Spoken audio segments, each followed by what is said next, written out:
Разам Исмагилович, сіз өткен жылға нендей нәтиже ясар едіңіз, ничек бәяләр едіңіз тулайым тел саклау өлкәсендә нендей алга китешләр булды, нендей уңай күренешләр күзәтелде? Без гадәттә узган ел, узып бара торган ел катлаулы булды дип сөйләргә яратабыз. Ул чыннан да шулай булды, әмма ләкин менә мин инде шактый гомер кичердем. Әле бер генә елның да бик гади булганы булмады. Һәр ел катлаулы үзенчә. Инде менә мин шөгыльләнә торган өлкә милли мәсьәләләр, мәдәният, мәгариф, фән өлкәләре, дин өлкәләре, матбугат өлкәләре, алар бигрәк тә катмарлы, чөнки алар бөтен халыкның булган иң катмарлы өлкәләрен үз эченә алган бер даирәләр.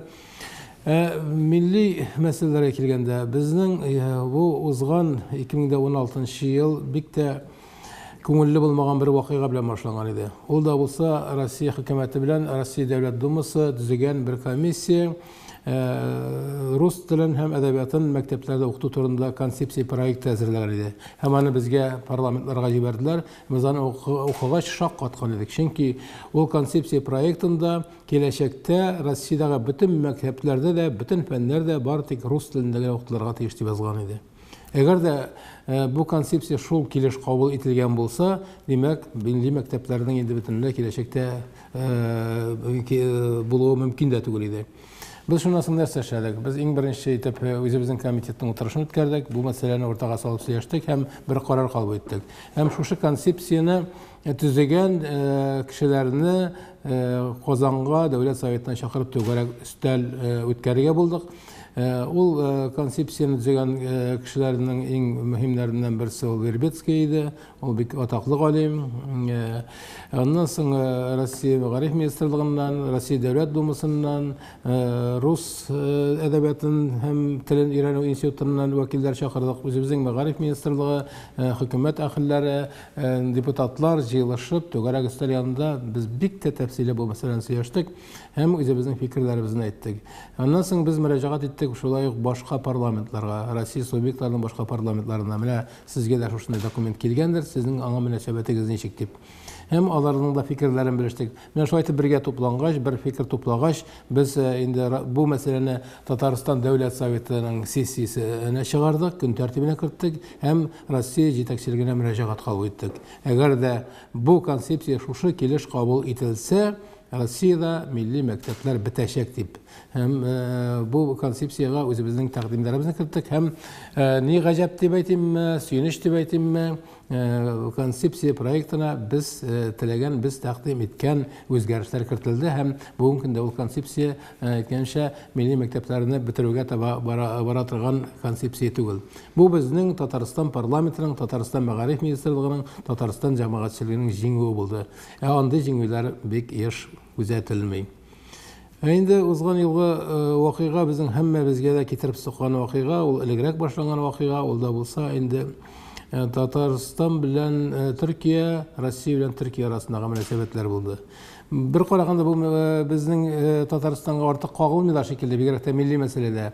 Әмма ләкин алай түгел. Без бит төрк халкы белән татар халкы бер туган халыклар, тугандаш халыклар, тарихыбыз да ортак. Безнең элемтәләребез бик көчәйгән иде. Без Тюрксой аша аралаша идек, барып йөри идек. Алар безгә килә иде. Менә алар быел Габдулла Тукайның 130 еллыгына беренче мәртәбә Тукайның шигырьләрен төркчәгә тәрҗемә итеп, бик дә саллы китап бастырып чыгардылар. 130 еллыкка 130 шигырь дип. Бу бит шулай ук безнең милли мәсьәләгә килеп кагыла турыдан-туры. Бу бит татар әдәбиятын, татар мәдәниятын дөньяга чыгару дигән сүз. Без үзебезнең рәссамнарыбызны анда барып күргәзмәләрне оештыра идек. Безнең театрларыбыз анда барып йөри иде. Әгәр дә безнең мөнәсәбәтләребез яхшырмаган булса, ул һич кенә дә татар халкы өчен, Татарстан өчен шул исәптән һич кенә дә файдага түгел иде. Менә без башта ул көйнеш белән башланды. Узган елны, менә инде бу узып барган 2016 елда ул сөенеч белән тәмамланды. Татарстан белән Төркия, бигрәк тә инде Россия белән Төркия арасындагы мөнәсәбәтләр яхшыра башлады. Без моңа бик тә сөендек. Аннары узган ел Тукай елы булды. Габдулла Тукайның татар халкының инде вөҗданы булган дип әйтик, татар халкының горурлыгы булган шагыйрыбыз Габдулла Тукайның 130 еллыгын без бик зурлап бәйрәм иттек дип әйтер идем. Зурлап бәйрәм итүне без байраклар күтәреп урамга чыгу дип күз алдына китермим. Шагыйрь өчен нәрсә кирәк? Шагыйрь өчен аны халыкка җиткерү кирәк. Шагыйрь өчен иң кирәкле нәрсә танылу һәм халык күңеленә үтеп керү үзенең әсәрләренең. Һәм без Тукайның без дип әйтүем инде безнең Фәннәр академиясе, Тел, әдәбият, сәнгать институты галимнәре тарафыннан Габдулла Тукайның әсәрләреннән торган 6 томлык академик басма дөнья күрде. Бу әле беренче мәртәбә шушындай тулы күләмдә чыккан басма булды. Аны бик зак эшләделәр. Аннан соң Габдулла Тукайның энциклопедиясе әзерләнеп бетте. Ул да озакламый дөнья күрер дип ышанабыз. Аннан соң бездә татар телен, татар мәдәниятын саклау һәм үстерү буенча җыен фонды бар. Мин аның рәисе, шуңа күрә аны искә алмыйча үтә алмыйм. Без шушы җыен фонды тарафыннан инде моңа хәтле 50гә якын татарның иң мәшһүр шәхесләре турында китаплар бастырып килдек. Һәм менә быелгы Тукай елында без Тукай турында ядкарлар дигән 2 томлык бик тә саллы басма чыгардык. Аның шунысы кызыклы, бу басмага Тукай турында моңа кадәр басылмаган, дөнья күрмәгән, цензура аркасында, башка сәбәпләр аркасында яисә табылмаган бик күп ядкарлар, истәлекләр керде. Менә бу 2 томлыктагы ядкарларның 4тән берсе моңа кадәр бер кайда да басылмаган. Шуңа күрә бу китапны, бу 2 томлыкны укып чыкканнан соң Тукайны өр-яңадан ачкан шикелле буласың. Чөнки әйткәнемчә, Тукай турында моңа хәтле билгеле булмаган, сөйләнмәгән, язылмаган бик күп вакыйгалар, хатирәләр бар анда. Siz nişik uyluysiz менә соңгы елларда бу милли мәсьәләләрдә гомумән без алсак соңгы елларны ниндидер күтәрелеш сизеләме халыкта, менә мәсәлән милли мәгарифне өйрәнү, аңа омтылыш, телне өйрәнү шул күтәрелеш сизеләме, әллә сез киресенчә? Bütün нәрсәгә бәя биргәндә мин чагыштырып бәя бирәм. Әгәр дә инде 60-нчы, 70-нчы, 80-нчы еллар белән чагыштырсаң, билгеле бездә бүгенге хәл бик аяныч түгел. Әмма ләкин әгәр 90-нчы еллар белән чагыштырсаң, билгеле без сүрәнләндек шактый. Без артка таба киттек күпмедер дәрәҗәдә. 90-нчы елларда без бик күп татар халкы өчен, Татарстан өчен кирәкле фундаменталь законнар, кануннар кабул иттек. Һәм аларны гамәлгә ашыра башладык. Ул декларация, дәүләт суверенлыгы турында декларация, ул конституция, без телләр турындагы законнар, мәдәният турындагы, мәгариф турындагы, тарихи ядкарларыбыз турындагы законнар. Алар барысы да безнең халкыбызның рухын күтәрү өчен, рухи байлыкларын үстерү өчен, саклау өчен кабул ителгән иде. Булар һәммәсе дә бүген дә бар, бүген дә эшли. Әмма ләкин бүгенге көндә әгәр дә объектив бәя бирсәк бүгенге халәткә, милли мәктәпләребез ябыла, кимәдә шактый күп. Һәм татар теле белән кызыксыну элекке дәрәҗәдә 90-нчы еллар дәрәҗәсендә түгел. Бу безне бик нык борчый. Моның сәбәпләрен дә эзлибез без. Мин моның сәбәбен инде үзем өчен ачыкладым. Аның төп сәбәпләреннән берсе билгеле җир шарындагы бөтен дөньядагы глобализация хәрәкәте. Аннан берничә котлып булмый. Хәтта руслар арасында да бүген инглиз телен теләбрәк өйрәнгән яшьләр көннән-көн арта бара. 2 яшь кешенең берсе ярда хәзер инглиз телен өйрәнә бик нык актив рәвештә. Рус теленең, рус халкының да андый проблемасы әле киләчәктә куерга мөмкин, кичәргә мөмкин. Татарның инде ул бүген үк, татарның гына түгел, башка милләтләрнең дә, рус булмаган башка милләтләрнең дә андый проблемалары бар. Тел сырыклана, телнең даирәсе кими тарая. Чөнки аның яшәү өчен, эшләү өчен бик артык кирәге юк санала.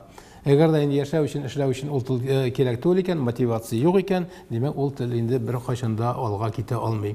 Шуңа күрә без бүгенге көндә иң зур максат итеп куябыз телне кирәкле итү, яшәү өчен, эшләү өчен. Билгеле иң беренче чиратта шартлар тудырга кирәк өйрәнү өчен телне, туган телне, балалар бакчасыннан алып, мәктәптән алып, бу хакта инде безнең президентыбыз да сөйләп тора, дәүләт советы да, хөкүмәтебез дә, министрлыкларыбыз да эшли. Күпмедер алга китештә бар, дәреслекләрне яңартабыз бүген көндә. Татар теле дәреслекләре мәгълүматлы бик катлаулы иде. Бу хакта инде халык та әйтә иде. татар булмаган башка милләт вәкилләре дә без бик телибез өйрәнергә диючеләр бар. Әмма ләкин өйрәнеп булмый, дәреслектәр бик артык катлаулы, анда грамматикага, синтаксисга бик күп урын бирелә, сөйләм теле өйрәтелми дип, бик аз өйрәтелә дип. Менә буларны искә алып, Мәгариф министрлыгы менә гадиләштерелгәнрәк дәреслекләр әзерләде һәм алар инде басылып килә дә башлады. Беренче сыйныфлар өчен басылып чыкты, ул сәлам дип аталган бер дәреслек кулланма чыкты. Телевидениеда активлашу бар күпмедер дәрәҗәдә, радиода да, газетларда да, басмаларда да бар. Менә Татар информда яңарды, моңа без бик нык сөендек. Татар информның татарча сайты бүген көндә мөстәкыйль сайт булып эшли башлагач, аның инде караучылары да, аңа мөрәҗәгать итүчеләр дә, аңа керүчеләр дә бик тә күбәйде. Интернет сайтларының, интернет чараларының, мәгълүмат чараларының мөмкинлекләре, даирәләре искиткеч киң. Киләчәк алар кулында булыр. Билгелеме, һич кенә дә традицион китаплар, традицион матбугат юкка чыгар дип уйламыйм. Чөнки кайсы ягына алга киткән илгә барсаң да, Япониягә бардым мен, Көньяк Кореяга бардым, Америкага, Канадага, Франциягә. Анда традицион матбугат юкка чыкмаган. Алар параллель икесе бергә бара.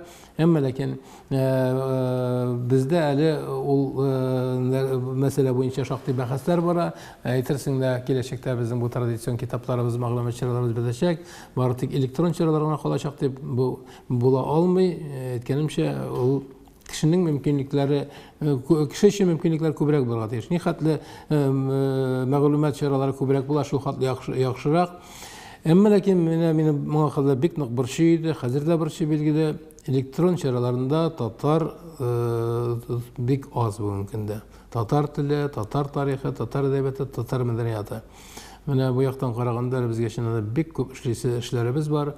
Чөнки яшьләр бүген көндә күбесе интернетта. Аларны бер ничектә арындырып булмый, арындырырга кирәк тә түгел. Ләкин без интернетны киресенчә менә татарчалаштырырга мөмкин кадәр анда татар тормышын, татар дөньясын, татар телен, татар мәдәниятын, татар мәгълүматын кертергә кирәк дип саныйбыз. Һәм менә Татар информ бу яктан караганда бер бик зур адым ясады. Аларга моның өчен рәхмәттән башка бер сүз дә юк. Менә ничек уйлыйсыз, безнең күптән түгел Мәгариф һәм фән министры да бу хакта әйтте.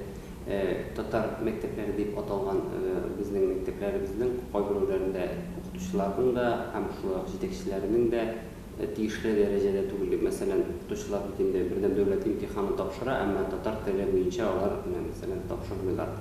Үз белемнәрен үзләре тапшырып барамыйлар. Сез ничек уйлыйсыз, менә бу укытучыларның белем дәрәҗәсен күтәрү өчен нишләргә була?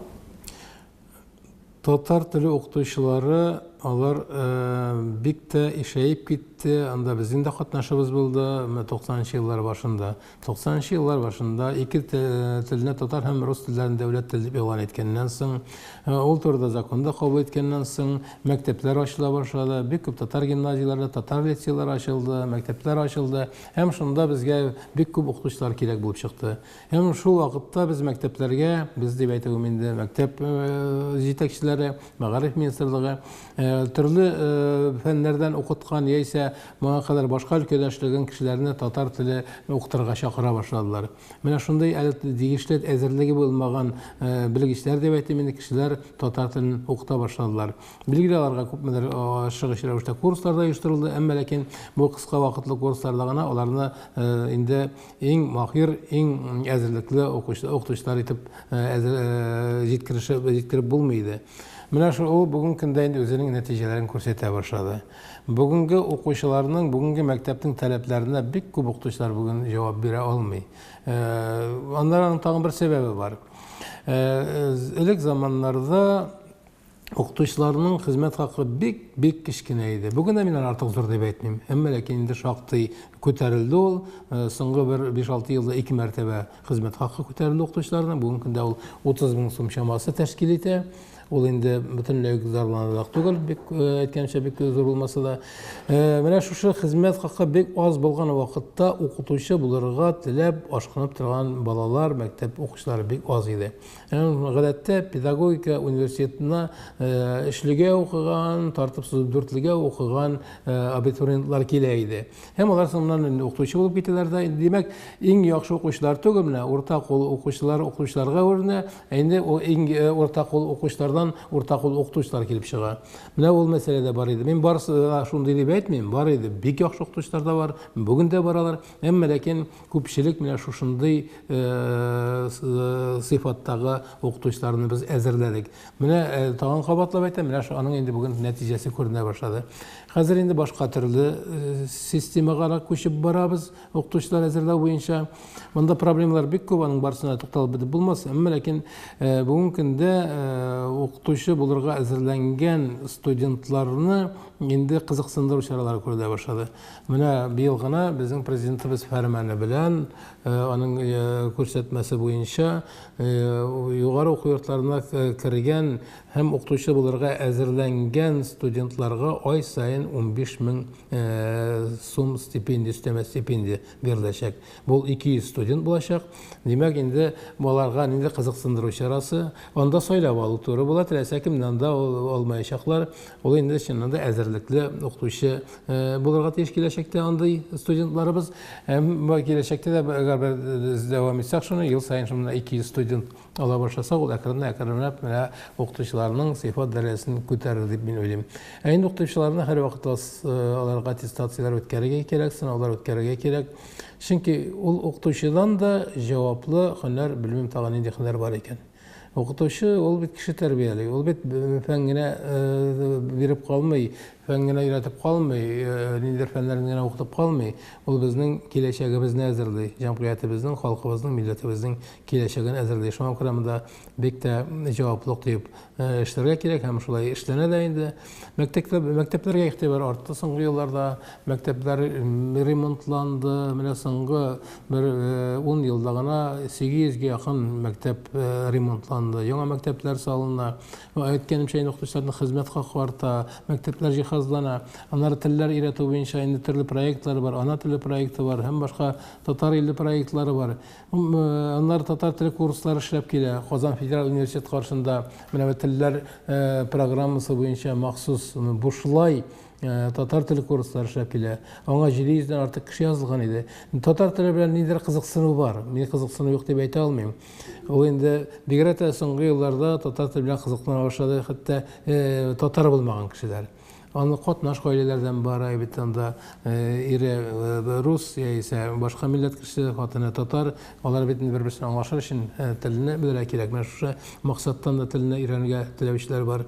Милләтпәрвәр кешеләр дә бар, үзләренең телләрен онытырга мәҗбүр булганнар заманда. Менә хәзер шуңа кире кайтулар бар. Әмма ләкин булар әле ничек дип әйтим, беренче адымнар гына. Татар телен бүгенге көндә ныклап аякка бастыру өчен мин аның тагын берничә чарасын тәкъдим итәр идем. Мин аны тәкъдим иттем инде, әмма ләкин әле аны гамәлгә ашу буенча уңышка ирешә алганыбыз юк. Ул да булса мотивация дип әйттем.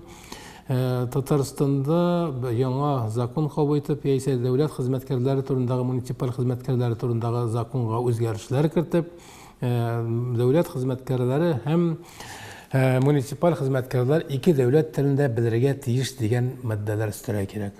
Шунсыз булмый. Чөнки Татарстан конституциясе, Татарстан законнары буенча Татарстанда бар дип бер генә кеше мәҗбүри рәвештә ике дәүләт телен белергә тиеш. Ул да булса президент. Без вертикальдә илендә яшибез. Безнең илдә бит бөтен нәрсә вертикальдә. Әнә өчен монда вертикаль юк. Президент ике дәүләт телен белергә мәҗбүр булгач, ни өчен премьер-министр белергә тиеш түгел? Ни өчен дәүләт советы рәисе белергә тиеш түгел? Ни өчен министрлар, ни өчен депутатлар белергә тиеш түгел? Ни өчен хакимият башлыклары белергә тиеш түгел? Ни өчен муниципаль хезмәткәрләр, гомумән дәүләт хезмәткәрләре белергә тиеш түгел? Ничек инде ул, мин күз алдына китерә алмыйм, үзе дәүләт хезмәткәре, үзе дәүләт телен белми. Ул бит халык белән аралашырга тиеш. Халык белән киңәшергә тиеш, халык сүзен тыңларга тиеш, халыкка мөрәҗәгать итәргә тиеш, ул аның телен белми.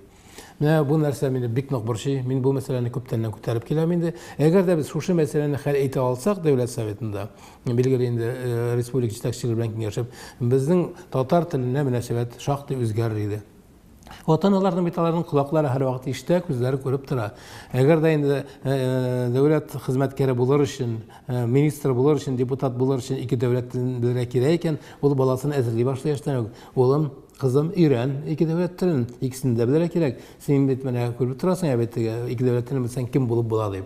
Менә ул кызыксындыру чараларының иң үтемлесе булыр иде дәүләт телләрен, татар һәм рус телләрен өйрәнү өчен. Менә кемдер әйтә бит инде мәктәпне мәктәп өйрәтергә тиештелгән, кемдер әйтә гаиләдә булырга тиештек. Менә икесен дә чыгар, икесе дә мөһим билгеле. Икесен дә чыгарсак, менә барыбер кайсы якта үтешүнең авырлыгы кайсы якка күбрәк төшә. Монда икесе дә эшләргә тиеш. Монда 50-гә 50 дип әйтмим инде. Ул хәтлек төгәл сан китерү мөмкин түгелдер. Нигез салынырга тиеш гаиләдә. Нигезе. Ә инде үстерергә тиеш, ныгытларга тиеш мәктәптә, балалар бакчасында. Монда берсенә генә өстенлек бирергә кирәк түгел. Икесе дә бергә эшләргә тиеш. Мәктәпкә генә кайтарып калдыру шулай дөрес түгел, гаиләгә генә кайтарып калдыру дөрес түгел. Икесе бергә эшләгәндә генә бу мәсьәләне хәл итеп була. Әгәр аерым эшләп кенә бик зур нәтиҗәләргә ирешеп булмаячак. Менә хәзер тагын шундый бер күренеш күзәтелә бит инде, менә яшьләрне чыгалар, яшьләр оешмаларын анда килә күпчелеге, гомумән алганда чит регионнардан телне белмәгән яшьләр. Алар ниндидер татар проектлар алып баралар, татар эшлиләр, һәм алар берсе дә телне белми. Менә шул сәбәпле ниндидер чаралар рус телендә бара башлый. Менә сез ничек карыйсыз анда, без менә ничек эшләргә тиеш бу яшьләр оешмалары телне белмәгән, үзен татар дип санаган кешеләр белән. Мөһим дип тә санаганнар байлыклар хәтта. Әгәр дә кеше татар икән, аның күңелендә татар рухы бар икән, билгеле бу кешеләрдән баш тартырга ярамый. Син татар түгел, син безнең янда йөрмә, сез безнең проектларга катнашма дип әйтергә кирәк түгел. Аны ниндидер кызыксындыру чаралар белән әкрен-әкрен телгә тартырга кирәк. Билгеле рух булырга тиеш, кешенең күңелендә рух булса, ул әкрен-әкрен, әгәр дә тырышлыклар белән, дәүләт тырышлыгы, мәктәп тырышлыгы, гаилә тырышлыгы белән әкренләп кенә аны телгә тартып булачак. Әмма ләкин телнең матурлыгын, аның кирәклеген аңлатырга кирәк безгә яшьләргә. Менә ул телсез милләт була алмаганын аңлатырга кирәк. Югыйсә, чынында ул теге минем әтием татар, әбием татар дип кенә татар булып булмый. Чын татар булып булмый. Ул татар бер караганда, кара ягыннан. Әмма ләкин ул әгәр аның рухы татар түгел икән, әгәр дә ул татарның телен белмәй икән, гореф-гадәтләрен, йолалар белмәй икән, күкрәк согып мин татар йөрүдән генә ул хатлы файда юк, беренче гомумән файда юк. Ул чын татар була алмый. Шуңа күрә мин кабатлап әйтәм, бүгенге көндә телне белмәгән кешеләрне син татар дип артык без алардан йөз чөергә кирәк түгел. Мөмкин булган кадәр аларны үзебезнең якка татарлыкка тартырга, чакырырга кирәк һәм өйрәтергә кирәк. Sizin күп шәкилләрегезгә бит инде җырлар язылган, сездән сәнгатькә, эстрадага да мөнәсәбәтегезне сорыйсы килгән иде. Хәзер бит инде эстраданы бездә тәнкыйтьләр менә җыен сыйфатсыз дип әйткәндә шигырьләргә, җыр текстларына көй языла, алар халыкка җиткерелә дип сез ничек уйлыйсыз? Менә төрле җыр булырга тиешме? Әллә инде ул җырның мәгънәсе, эчтәлеге булырга тиешме? Әллә теге җырның ярдәме юк дип аңа ничек теге өстен генә карарга була? Соңгы вакытта әйтә башладылар, татарда 700 эстрада җырчысы бар икән, берәүләр 800 ди, берәүләр 2000 ди. Миңа ничә мең булса да хатлы мөһим түгел. Минемчә, әгәр дә татарның бер 10-20 бик яхшы җырчысы булса, калганнары инде аның үзләре җырлап бирсәләр дә, алар үзләре өчен җырлыйлар шикелле. Илһам Шакиров әйтә иде, бездә җырчылар бар, җырлаучылар бар дип. Аның инде әйткәнчә бер 10% җырчылар белән санаган, мин әйткән саннарның калганнары Илһам Шакиров әйтмеш җырлаучылардыр. Тегеләр дә булар да кирәк. Мин алардан шулай ук шигырьгә җыймыйм. Аның кибәге төшеп калаша әкрен-әкрен битеге. Аның шын талантларына Фирдус шикелле, Ришат шикелле җырчылары калачак аның. Башкалар әкрен-әкрен кайсы 10 елдан, кайсы 5 елдан төшеп калачак җыр арбасыннан, җырчылар арбасыннан. Әмма ләкин безнең бу мәсьәләне сөйләшкәндә, бу турыда сүз алып барганда, бер нәрсәне esке almayбыз кай вакытта. Без бит шундый ишсызлы җырлар белән, зәвыксыз җырлар белән, шартлай барлы сүзләр белән халыкны тәрбиялибез. Иң куркынычы шул. Мин җырчылар өчен курыкмыйм. Җырласыннар да әйтәм, килерләр, китерләр. Ә бит халык кала. Халыкның зәвыгы тәрбияләнә. Халык хәзер чын җырларны, инде чын профессиональ җырларны, классик җырларыбызны тыңламаска өйрәнә. Алар шат, аның колагына аның ят җырлары булып ишетелә башлый. Сәйдәшев музыкалары, Җиһанов музыкалары, Заһид Кайбуллиннар безнең, Сара Садыйховалар һәм башкалар. Алар менә шул аннан язылган 4-5 нота белән язылган җырларга өйрәнәләр әлбәттә. Секретә торган музыкага әлбәттә. Һәм шуны үзләренең инде күңелләренә салып, җыр чыннан да шундый булырга тиеш дип уйлый башлыйлар. Бигрәк тә яшь буында мондый нәрсә булырга мөмкин. Бик күп гайып китте соң вакытта үзләре сүзен язалар, үзләре киен язалар, үзләре җырлыйлар, комбайннар алай бит. Алай була алмый. Җыр ул бик сирәк кешеләрдә генә андый талант булырга мөмкин. Бөтен яктан да килгән, үзе менә дигән тавышлы, менә дигән шигырь яза, менә дигән ки яза. Андыйлар миллионга берәү генә булырга мөмкин. Бездә инде ике җырчының берсе шундый. Алай була алмый. Бездә белмим, тамашачыны аны тиз генә үзгәртеп булмый торганнар, чөнки аны без бузып бетердек инде бүгенге көндә. Әмма ләкин безгә менә шушы җырларга бәя бирергә өйрәнергә кирәк. Менә әлегә татар җыры булып үтте, үзгәреш җыры булды, татар моңы булды, Рөстәм Яхин фестивале булды, башкалары булды. Менә шушы фестивальләрдән, конкурслардан соң җыелышып, түгәрәк өстәл үткәреп, менә шушыларга бәя биргәнебез бармы? Юк. Мин аларга әйтеп карадым, әйдәгез җыелышып, һәрбер җырыгызны сүтеп карыйбыз, һәрбер җырчыгызны. Киеменнән башлап, ничек киенгән, үзен ничек тота, җырның сүзләре ничек, җырның киене ничек, гомумән тамашачыны ничек кабул иткән. Әйдәгез әйтәм, юк, куркалар. Нигә куркырга кирәктер, белмим. Әгәр дә менә шушыны без практикага кертсәк, ул күпме дәрәҗәдә үзгәрер иде. Ни әйтсәң дә, әгәр дә фикер, дәлилле фикер ишетсә, җырчы да һәм бу фестивальләрне оештыручылар да дәлилле фикер ишетсә, бәлки бераз үзгәрерләр иде. Аннары менә татар җыры булып үтте, мин анда чыгыш та ясадым үзем, котладым да. Ул татар җыры бик тә кирәкле. Ул беренче булып татар җырын олы сәхнәгә чыгарган фестиваль. Әмма ләкин әйтәм, сезнең бит бу фестивалегезнең исеменә туры килми. Сез татар җыр фестивале дисез. Монда кая җыр булгач, җыр кем эшли? Композитор язмаса җыр буламы? Шагыйрь язмаса җыр буламы? Сез монда шагыйрьләрегезгә дә сүз юк монда. Композиторларга да сүз юк. Монда җырчылар гына чыга. Сезнең бу татар җырчысы конкурсы бит, фестивале, татар җыры түгел. Аннан соң бик миллилектән качтык без. Музыкасында да татар моңы бөтенләй диярлек битеп бара. Шул ук көйгә, менә шушы фестивальләрдә яңгыраган җырларның көенә чуашча язсаң сүзләрне, аны чуаш җыр дип әйтергә була. Марича язсаң, марина кылып, удмуртча язсаң, удмуртча кылып. Анда бернинде татар үзенчәлеге, татар моңы юк, бик күбендә. Алар киемнәрендә бернинди миллилек юк. Алай була алмый бит инде. Әгәр син чын татар җыры, милли җыр җырлыйсың икән, татар бит милләт инде. Димәк, синең киемең дә күпмедер дәрәҗәдә булса да милли булырга тиеш. Анда инде кимлекләрен күрсәтеп турында сүз әйтмим дә инде. Анысы инде бөтенләй башка тема. Разил Валиев бик картайган дип әйтмәсеннәр өчен, ул турыда әйтмәйчә узып китәм.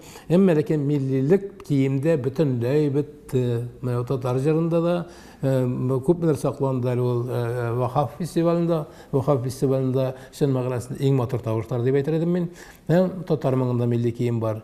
Әмма ләкин милли киемнең дә чамасы булырга тиеш. Менә мин татар моңын карадым, анда инде бизәлгән, менә яңа ел чаршысын бизиләр бит. Шуның шикелле кием, анда моның хәтле урын калмаган бизәк төшмәгән. Андый кием була алмый.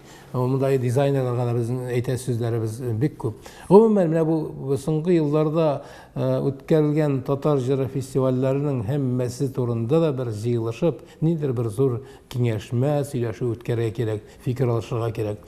Алар безнең фикеребезне, халыкның фикерен ишетергә тиешләр. Сездән матбугат турында да сорыйсы килгән, менә ничек уйлыйсыз?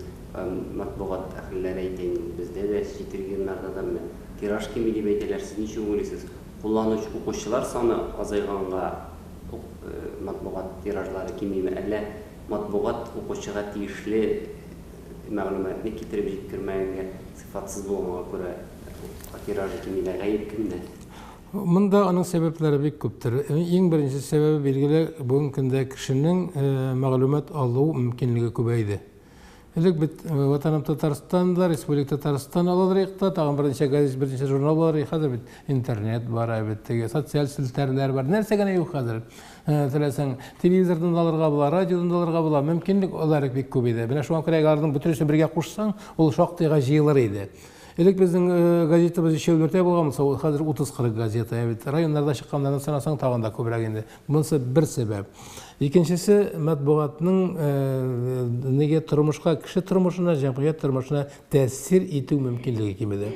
Элек советлар чорында әгәр дә берәр газетада яисә журналда бер кеше турында, җитәкче турында яисә синең турында бер тәнкыйть мәсьәлә чыкса, дөнья куба иде. Аны инде райкомнарда, обкомнарда тикшерәләр иде, аңа чыгарак күрәләр иде. Хәзер 50 нәрсә ястанда борылып караган кеше дә юк. Тәэсир итү кеше кимеде. Җәмгыятебез үзгәрде бөтенләй. Башка җәмгыятьтә яшибез бүгенге көндә. Матбугатның әйткәнемчә тәэсир итү кеше бик бер зәгыйфләнде бүгенге көндә. Аннан соң матбугатның сыйфаты шулай ук бик нык борчый. Моның инде мин матбугатның үзен гаепли алмыйм, чөнки матбугат үзеннән үзе чыкмый, аны чыгаручылар, әзерләүчеләр бар. Моны башларга кирәк инде билгеле журналистларны, менә каләм әһелләрен әзерләү мәсьәләсенә башларга кирәк. Бездә югары уку йортларында, шулай университетта хәзер журналистлар әзерләү бик тә түбән дәрәҗәдә. Бик түбән дәрәҗәдә һәм аларның бүгенге көндә хезмәт хаклары аз булганлыктан анда барырга атлыгып торган кешеләр дә хәзер күп түгел. Хәзер бит яшьләрнең бик практик бит инде беләләр алар кая барырга икәнне, кайда акча күбрәк, шуны карыйлар. Инде 16-18 мең акчага ул инде бөтен гомерен багышлап журналистикага бирә алмый. Мин аны аңлап торам, күреп торам. Шуңа күрә монданың сәбәпләре бик күп. Ләкин өметсез шайтанды, минем әле өметем бар, чөнки татар халкы гомергә ул китаплы халык булган, газета чыгарган, журнал чыгарган, ул матбугаттан аерылмас дип уйлыйм. Әлеге дә баягы менә сезнең тагын татар информда утыргач кире әйләнеп кайтмыйча булдыра алмыйм. Соңгы көннәрдә без татар информ турында шактый фикер алыштык. Һәм монда шундый фикер ишеттем мин, татар информга бик тә әзерлекле кадрлар кирәк икән дип белгечләр. Мин аны бер игътибар итермен. Әгәр дә шулай икән, димәк сезнең бу татар информның әле киләчәге матур булыр дип уйлыйм. Аннары безнең журналистларны җиткереп тә бетереп булмый торганнар. Чөнки матбугат чаралары бик күп дип әйттем бит. Аларга журналистлар әзерләп бетерү шулай ук әле мөмкин дә түгелдер. Аннары тагын бер нәрсә бар, фикерем, журналистлар әзерләү буенча. Без инде әзерләгән кадәресендә журналистларны менә Казан федераль университетында укыйлар, газетага, журналга, вот менә сезгә, башка электрон чараларга, башкаларга баралар. Ләкин бу чын журналист олай гына әзерләнә аламы икән? Мәсәлән, икътисад турында язар иде, икътисадны белми. Безнең дәүләт советының тормыш турында язар иде, ул законнарны, юриспруденцияны белми, һәм башкалар. Мин бик тә теләр идем журналистларның бер өлешен булай уктырган. Мәсәлән, ул ниндидер белгечлекне бетергән, агро университет бетергән, яисә юридикны бетергән, икътисад белгечлеге алганмы. Менә шул белгечләрне, әгәр дә каләмнәре бар икән, аларны җыеп, туплап, Казан федераль университетындамы, яисә башка югары уку йортындамы 1 еллыкмы, 2 еллыкмы тагын өстәмә укыту системасын булдыру. Өстәмә белем бирү шикелле. Менә бәлки шушыны киләчәктә практикага кертергә кирәктер. Менә алай булса бик яхшы булыр, чөнки мин көн сайын очрашып торам. Татарстан дәүләт советының эше турында яза башлый кайбер журналистлар, ләкин алар хәтта закон белән указны да аера алмыйлар. Кайсы закон, кайсы указ. Законны кем кабул итә, һәм кем аңа кул куя, аны белмәүчеләр дә бар. Шуңа күрә мин аларны гаепләп әйтмим, чөнки аларга өйрәтмәгәннәр аны. Менә шуны өйрәтсеннәр өчен киләчәктә әйткәнемчә менә шушы укытуның бәлки яңа төрле формаларын уйлап табарга кирәктер. Яңа ел белән катлап китсәгез, булар иде. Аннан соң шигырьләрегезне. Гадәттә яңа елда яңа бәхетләр телиләр. Безнең бик тә мәшһүр язучыбыз, инде хәзер ул вафат, Туфан ага Миңдуллин әйтә иде. Разил, Мен яңа бәхет телисең сен, мен бәхеттің ескisi дә бегәйбет бетерәң дип әйтәйдем. Шуннан да без менә моңа хәтле булган үзебезнең куанычларыбыз, сөйнечләребез бар. Алар безне ташламасыннар иде, киләчәккә дә озата барсыннар иде. Инде безнең республикага мин нәрсә теләр идем? Республикабыз безнең аягында нык басып тора. Киләчәктә дә шулай булыр дип уйлыйм. Республика ул хәзер бүгенге көндә Россиядә генә түгел, бөтен дөньяга әкренләп таныла бара. Монда инде безгә җитәкчелекнең дә, халыкның да өлеше зур. Әмма ләкин безнең җәмгыятьтә бер җитмәгән нәрсә бар. Ул да булса кеше кадере дигән нәрсә. Иң кадерле нәрсә бәлки шул кеше кадередер инде ул. Без әгәр дә киләчәктә цивилизацияле җәмгыятьтә яшәргә телибез икән, әгәр дә без балаларыбызны итәгатьле итеп, тәрбияле итеп күрергә телибез икән, без бер-беребезнең кадерен белергә өйрәнергә тиешбез. Бер-беребезнең кадере нәрсә ул? Ата-ана кадере, әби-бабаның кадере, туган җирнең кадере булырга тиеш, туганнарының, дусларының кадере. Кеше кадере булмаган җирдә, әгәр дә кешенең кадере юк икән җәмгыятьтә һәм үзенең гаиләсендә, ул җәмгыятьнең дә, ул илнең дә киләчәге юк. Менә мин үзебезнең замандашларыбызга менә шушы нәрсә турында күбрәк уйланырга тәкъдим итәр идем. Инде бөтенебездә тели торган бер теләк илләр имин булсын. Чөнки безне әбиләр, бабайлар шулай тәрбияләде. Аларның ике сүзләрнең берсендә илләр генә имин булсын дип әйтә торганнар иде алар. Шуннан да ил имин булмаса шулай бер нәрсә дә булмый бу дөньяда. Илләребез тыныч булсын, гаиләләребез түгәрәк булсын, тормышларыбыз көннән-көн яхшыра барсын. Һәм иң мөһиме сау сәламәт булыйк. Бер көнем бәхет атлы хыял дәүләтенә бара торгач туры юл салып, онытылган тормыш кануннары, онытылган хәтта усаллык. Кемнәр дошман, кемнәр дуссың миңа?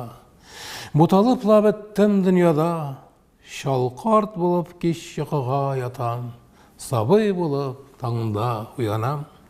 Яхшыларын, матурларын гына җыеп куям җанга сүзләрнең, һәр иртәне зәңгәр күккә баккач, зәңгәрләнә тагын күзләрем. Сәламләгән чакта кешеләрне, булмасын дип каты кулларым, саф чишмәгә барам, беләм чөнки дорфалыкны аның юарын. Бусагадан сабый бала кебек атлап китәм тәүге адымны, бөтен дөнья миңа көлеп карый, бөтен дөнья шундый ягымлы. Урман кырлар тыңлый сүзләремне, һәр сүземә минем ышана, кешеләр дә көлә шат күңелле, бүленмәгән дуска, дошманга. Бәхет атлы хыял дәүләтенә карап барам үзем юл салып, бар күңелем тулы кояш белән, тамчылайык җанда усаллык. Аяз күкне кинәт болыт баса, мин кычкырам хыял алдалың, күкләр күкри, әйтерсең лә ул мин, яңа гына сугам ялганның. Йыгылам да торып алга атлыйм, абынам да тагын йыгылам, һәм кемнәрдер кулларымнан тартып яздырмакчы була юлымнан. Кемдер мине әйди алга таба, кулларына янар ут алган, кемнәрдер дәшә башка юлга, яхшы белән яман буталган. Кулларымны тартып алам да мин, үз сукмагым буйлап йөгерәм, ябылганда офык капкасына, көч хәл белән килеп өлгерәм. Уфык сала алтын бишегенә, мин саташам, тирлим, ут янам, шалкарт булып кич йокыга талам, сабый булып таңда уянам. Бер көнем булды мысы. Яңа ел. Минем һәр яңа елны шигырь язарга гадәтем бар. Мен тагын бер шигырь яздым. Яңа елның яңа таңы ата. Уза еллар, аккан сулар кебек. Алдагысы гүя яңа елга, елгалар бүген боз астында ташып агар язын яңа елда. Яңа елда ак бураннар дулар, карастыннан калкыр умыр зая. Яңа елда жанда сырау туа, үтмәгәнме гомер диеп зая. Язмыш елгасына башын салып, ага еллар, ага дәрьяларга, яңа елда хыяллана кеше, яши башлар сыман өр-яңадан. Яңа елда могҗизалар көтеп, ран салам сезгә карабайлар. Яңа елда бәлки берәрегез, милләт зарын илдә бер абайлар. Яңа елның яңа таңы ата, йоклаганнар кайчан уянырлар, кайчан узар салкын урыс кышы, милли булыр кайчан миллионерлар. Киләсе ел гүя өмет тулып, ага торган шаулы яңа елга, шул елгада кыйнырга язсын һәммәбезгә яңа килгән елда.